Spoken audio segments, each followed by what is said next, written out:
Bracha, que Hachem vous protège, vous donne la santé et la joie. Amen, Keratzon. Dans quelques minutes après le cours, si Dieu veut, je vais aller présenter les condoléances à une famille qui ont perdu leur fille, leur petite fille, brûlée, le jour du Simchat Torah, à l'âge de 19 ans. Inimaginable. Avec cette histoire-là, elle me donne beaucoup de frissons. Et bien sûr, la question se pose. Le jour du Simchat Torah, on devait voir des milliers de personnes comme ça, assassinées, tuées sauvagement. Et c'est dur, c'est dur. Mais bon, Hachem qui a la Torah. Et la Torah, elle nous donne des forces à surmonter toutes ces épreuves-là.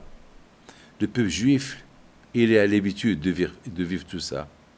C'est le prix.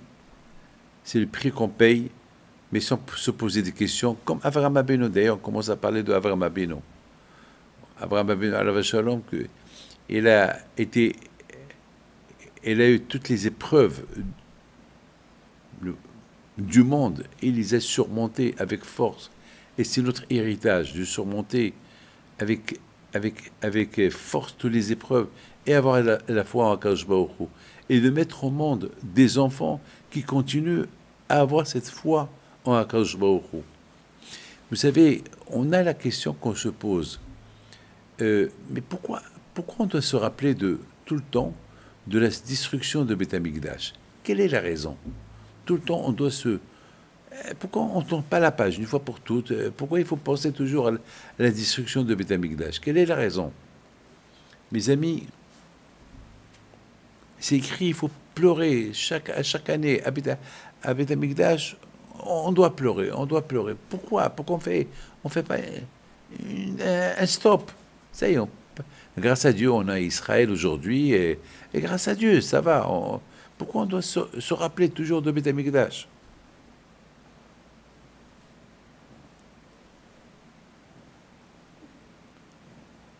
Vous savez, mes amis, il y a un grand rabbin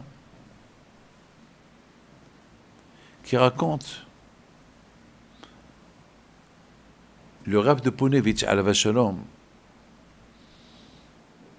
lorsque lui, au départ, il habitait à Tel Aviv. Lorsque sa mère, elle est morte, et le Rav de Ponevitch, il a fait un respect pour sa mère. Avant de l'enterrer, il a parlé sur sa mère, comme moi.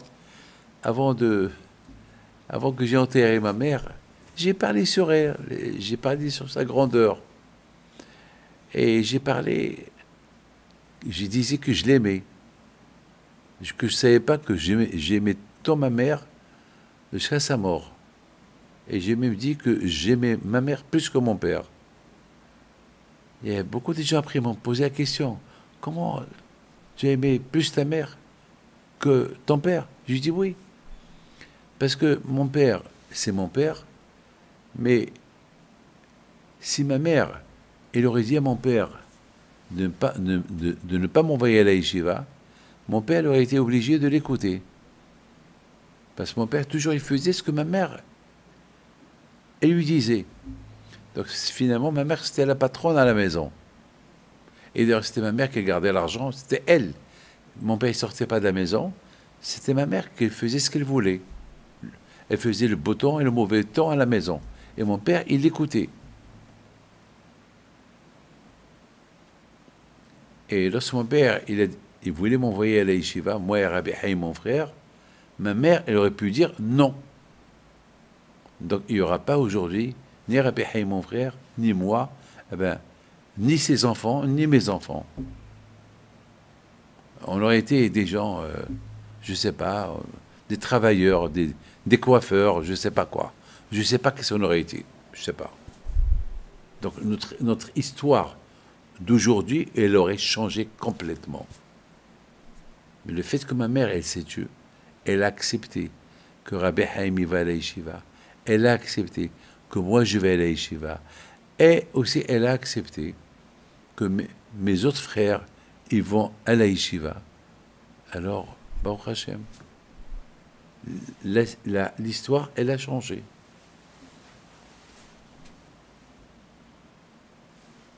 Donc, j'aime ma mère plus que mon père. Bien sûr que lorsque je vois ce qu'on fait aujourd'hui, s'il n'y avait pas ma mère, eh ben, je ne l'aurais pas fait. Avraham Abinu, Hachem, il a dit une fois à Abraham, Shema alekol Sarah ishtecha. Lorsque Hachem, il a dit à Abraham, Abraham, qu'est-ce que tu as?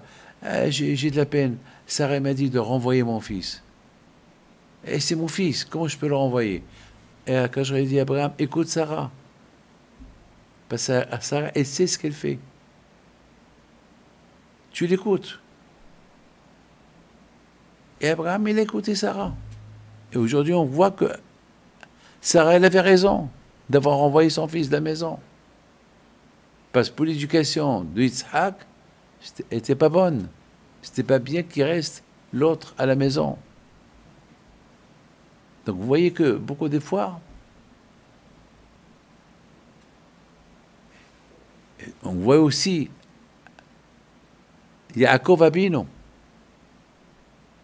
Toujours il consultait ses femmes avant de prendre n'importe quelle décision. Et on voit aussi Yitzhak Abinu. Lorsque Yaakov il a volé la bracha de Esav, Yitzhak il a dit à Rivka, alors qu'est-ce qu'on va faire? Il lui a dit, mais maintenant il faut pas que Yaakov il reste avec nous. Il faut le renvoyer d'ici pour aller se marier. Il a écouté. Toujours, les tzadikim consultent leurs femmes.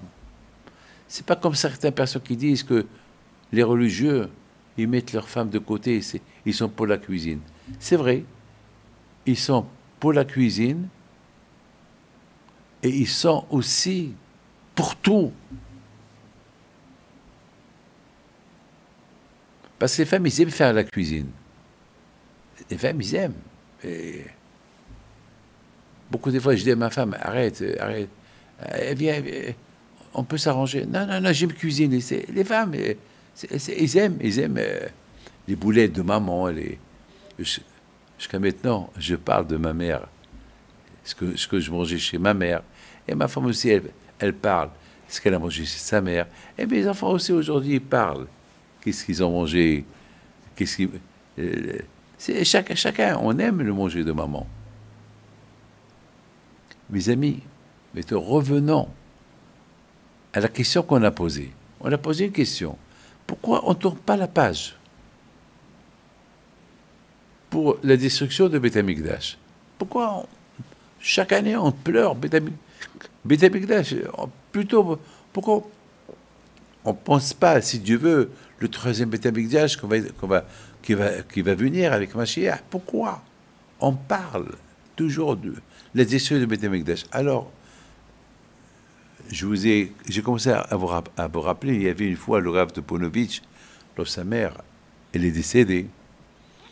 Alors il est venu pour lui parler. Il est venu pour donner un espèce, parler sur la grandeur de sa mère. Il a dit, je voudrais vous dire quelque chose sur ma mère. Mais avant que je vous dise sur ma mère, il a commencé à raconter une histoire. Il y avait une fois un riche qui avait un set d'assiettes, un très joli set, des sets en porcelaine. Et c'était un set unique, magnifique. Et chaque fois qu'il avait des invités de valeur, il disait à sa femme, fais sortir ce set-là pour recevoir nos invités. Et un jour, une assiette de ce set-là, il s'est cassé. Il avait de la peine. Et tout le temps, il parlait de ce set. Et toujours, il parlait de cette assiette qu'elle s'est cassée. Alors, un jour, ses enfants, il a dit, papa, toujours, tu fais la législation en deuil pour une assiette de sucette. Oublie. Pourquoi tu peux changer le set, commande un autre set. Combien coûte ce set-là? Il coûte pas très cher. Il a, ce que tu as investi pour ce set-là, c'était pas quelque chose d'unique. Ça va, aujourd'hui, il y a de la mode, il y a aujourd'hui d'autres sets. Alors, il répond à ses enfants, mes enfants, ce set, il est unique. Il n'est plus en fabrication. La fabrication, elle a fermé. C'est un set numérique. Il a un numéro. Vous savez, mes amis, j'ai 2 assiettes. Moi, maintenant, je parle pour moi. J'ai 2 assiettes très anciennes d'un set de Rabbi Haim Pinto, en porcelaine. Je vous donne la parole d'honneur. Ils sont uniques. Ils sont uniques. Un, je l'ai donné à quelqu'un de la famille, et un, je le garde. Les autres, je ne sais pas où ils sont. Qu'est-ce que j'aurais donné pour avoir tout ce set-là? De toute façon, ils ne sont plus en fabrication. Ah, maintenant, le Rav de Ponevezh, il raconte, il dit que le papa, il a dit à ses enfants, j'ai cherché dans le monde entier pour trouver une assiette qui fait partie de ce set. Il n'est plus. Il n'existe pas. C'est pour ça que j'ai de la peine. C'est vrai, il y a la mode. C'est vrai, il y a beaucoup de fabrication de toutes sortes de porcelaine, italienne, yougoslave, chinois. Il y a. Mais ce set que j'ai, il est unique. Il n'y a plus de fabrication. Il n'y a plus. C'est pour ça que j'ai de la peine. C'est pour ça que j'ai de la peine. Ah, maintenant, le Rav de Ponevezh, il dit, c'est vrai.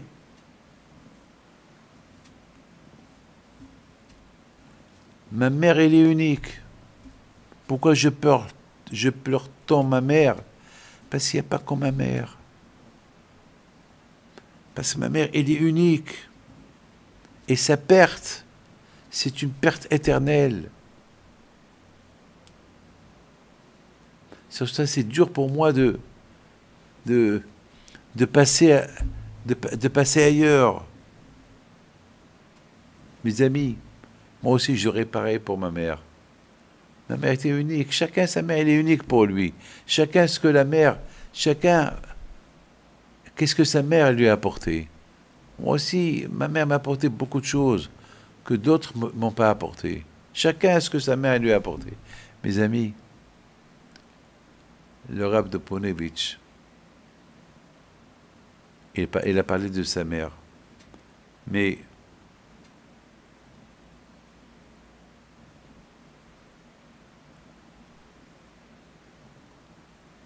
Harav Hagon Rabbi Ben Zion Feldman Alav Shalom, il a dit, d'après cette histoire de Rav de Ponevezh, on comprend pour le Beit HaMikdash.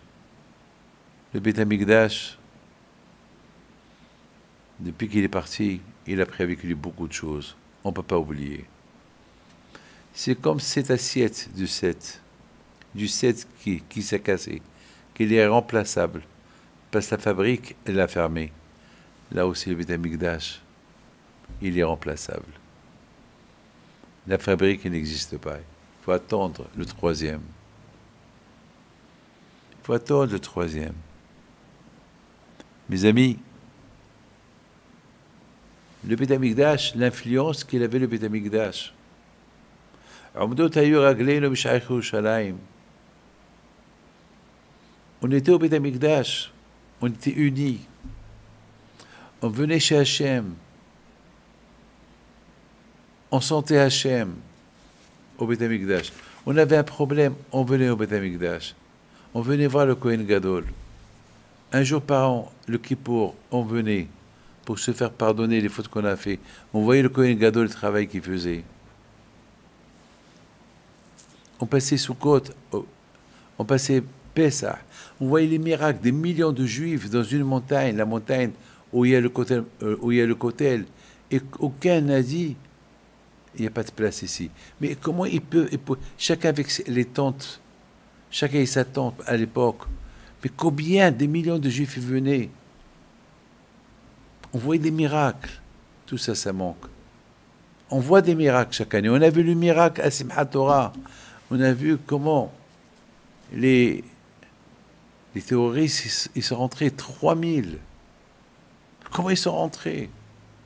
Ils pouvaient arriver dans tout Israël et tuer des milliers, des dizaines de milliers de juifs. On a vu un miracle. On vit des miracles. Mais le miracle qu'il y avait, lorsqu'on avait le Beth Amikdash, c'est irremplaçable. Un des miracles qu'il y avait à l'époque de Beth Amikdash, c'est lorsque le roi Hiskia, ils sont venus, tout le Moyen-Orient, presque 4 millions de soldats, bien armés, faire la guerre contre le roi Hiskia. Ils sont arrivés à Pessah, la veille de Pessah. Ils ont encerclé Jérusalem. Ils ont occupé Israël en quelques jours. Ils sont arrivés à Jérusalem la veille de Pessah. La veille de Pessah, c'est le jour où les Juifs ils font la grande fête de Pessah. Et Hiskia, il va au Beth Amikdash. Il dit à Hachem, moi j'ai pas de force pour faire la guerre contre ce roi. J'ai pas d'armes, j'ai rien du tout. Moi je vais aller au lit, je vais me reposer, et toi tu fais la guerre contre eux tous. Le roi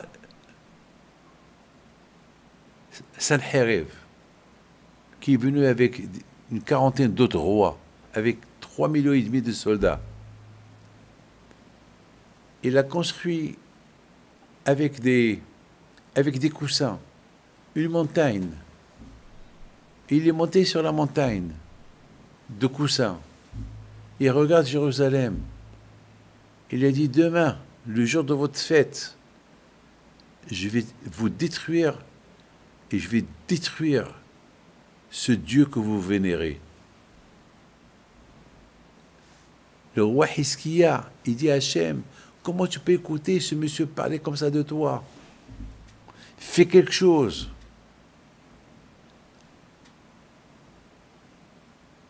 Le prophète Ishaïa, il vient chez le roi, il lui dit, va au lit, rentre chez toi, fais ton sacrifice de Pessah, fais ton seder de Pessah, et je veux que tu lances, tu envoies un message à tout le monde. À l'époque, il n'y avait pas des textos, c'était des messagers qui allaient. Il n'y avait pas de téléphone à l'époque.